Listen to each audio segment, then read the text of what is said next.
L'avènement du digital redéfinit complètement la perception des marques. Elles se doivent d'informer, de divertir, soit de devenir utiles. Cela complexifie la donne et nécessite de basculer vers une optique de marque média.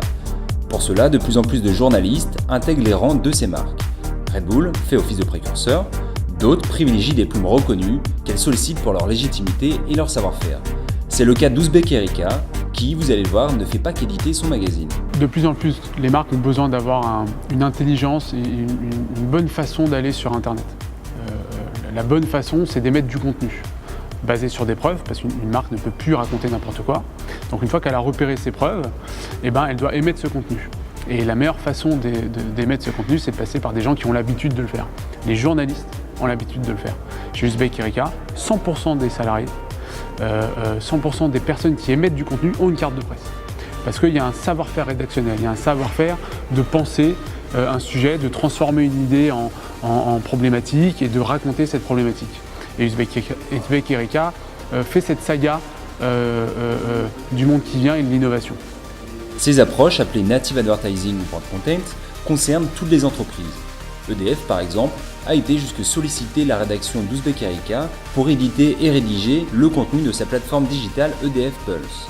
Une plateforme destinée à sensibiliser et enchanter les Français autour de sujets innovants et technologiques, comme ce média a l'habitude de le faire. Alors avec EDF Pulse, il y a un cas qui est vraiment très intéressant. C'est d'abord une démarche sincère de la part d'une marque qui s'appelle EDF, qui veut redynamiser l'innovation dans son groupe et pour le grand public. Et à partir de là, elle fait appel à des gens qui ont un savoir-faire de production de contenu spécialisé sur la chose, à savoir Ouzbek Erika. Et donc Ouzbek Erika accompagne EDF dans ce travail de redynamisation. Donc il y a un comité éditorial avec des gens d'EDF et des gens d'Ouzbek Erika et on essaie de déterminer les sujets qui comptent et qui sont utiles pour ce grand public. Fort de son succès dans le monde de la presse et après s'être développé dans plusieurs domaines tels que la musique et la production vidéo avec la chaîne VBS TV, Vice est également lancé dans l'éditorialisation de marques. L'un des cas marquants produits par les équipes du magazine est celui d'Ibis, dont nous parle Benjamin Lassalle, directeur général France de Vice.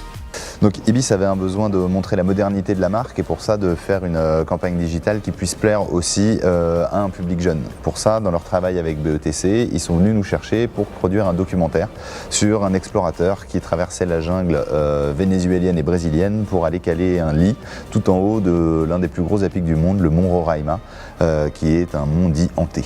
Donc c'est vrai que pour nous ça a été un tournage assez haut en couleur avec des équipes de différents pays et énormément de monnaies différentes utilisées aussi pour ce budget et qui a remporté un grand succès avec plus d'1,3 million de visites sur la plateforme et le teaser a été vu 2,3 millions de fois sur YouTube à travers 3 pays principalement, France, Australie et Brésil qui étaient les 3 pays activés sur cette opération. Ce qui fait le succès de ces jeunes médias, c'est évidemment le ton, mais aussi et surtout l'approche technique et immersive. Chez Vice, la nouvelle génération de journalistes, à l'image de Tim Pool, n'utilise pas des caméras, ou en tout cas pas seulement, mais aussi des drones ou encore des Google Glass. Nous, tout est fait en fonction d'une cible, on sait à qui on parle et on sait comment lui parler. C'est-à-dire que les 18-35 ans, on sait qu'ils sont fans de technologie, qui regardent l'évolution des technologies de très près, qui regardent et qui connaissent l'évolution de ces outils. L'idée, c'est justement de se dire, de mixer cet amour des technologies et notre manière de faire du journalisme. C'est sûr que Tim Pool, c'est un mec qui était capable de hacker des ordinateurs à l'âge de 12 ans. Aujourd'hui, il en a 22. C'est normal pour lui d'essayer, en effet, d'aller faire du journalisme avec des Google Glass. C'est normal pour lui d'aller essayer de traiter d'une manifestation en restant en 24-24 avec une GoPro. C'est donc c'est une partie d'expérimentation. C'est quelque chose que Vice a toujours essayé de faire. Ça a toujours été essayer de briser des codes, d'essayer d'évoluer avec son temps et d'essayer de trouver une résonance par rapport à un certain public. Ces 3 choses-là, finalement, on les retrouve dans cette utilisation des nouvelles technos. Mais c'est plus de l'expérimentation aujourd'hui, c'est plus essayer d'être les premiers là-dessus. Il y a des choses qui fonctionneront, d'autres qui ne fonctionneront pas, mais je pense qu'on attend de nous justement de faire ces essais-là.